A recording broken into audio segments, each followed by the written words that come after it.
School छात्र पढ़ुछंती महिलांको शरीर गठनर पाठ कोमलमती छात्र शिखुछंती महिलांको शरीर गठन केमिति हेबा उचित आ महिलांको शरीरर सबुठु भल गठन कौन सीबीएसई टेक्स्ट बुक पाठ्यक्रम रे रहिछि एभली विषय बहिर ना रहिछि health and physical education CBSE द्वादश श्रेणी पाई उद्दिष्ट एही बहिरे रहिछि महिलांको सबुठारु भल शरीर गठन हेउछि 36-24-26 आ विश्व सुंदरी किंबा ब्रह्मांड सुंदरी प्रतियोगिता रे एभली गठन को विचार को निया जाय थाय बोली मध्य पुस्तक रे उल्लेख रहिछि। दिल्ली स्थित न्यू सरस्वती हाउस पक्षरु प्रकाशित एही पुस्तकटीर लेखक हेउछंती डॉक्टर वीके वर्मा। तेबे सीबीएसई पाठ्यक्रम रे एही पुस्तक को सामिल नै विवाद जोर धरिछि। स्कूल छात्र छात्री को एभली विषय शिक्षा देबाकू सोशल मीडिया रे समालोचना करा जायछि।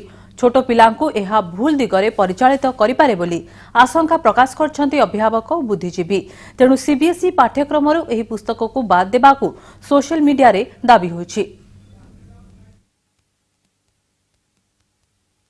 हेल्थ एजुकेशन की सेक्स एजुकेशन ना रे ए सब विभ्रांतिकर तथ्य देवार कौन सी आवश्यकता ना बही को टिटिलेटिंग करदेव ताको जमिति पिला माने से ज्ञान पाइबा बदल रे जमिति से गोटे उत्तेजनार बशवर्ती हेबे तार कौन सी आवश्यकता ना आउ जो बही रे हेछि तुरंत सीबीएसई रो जो स्कूल मानक रे जेटा यूज होउछि सेटा कढ़ा जिबा कथा प्रत्याहार करा जिबा कथा।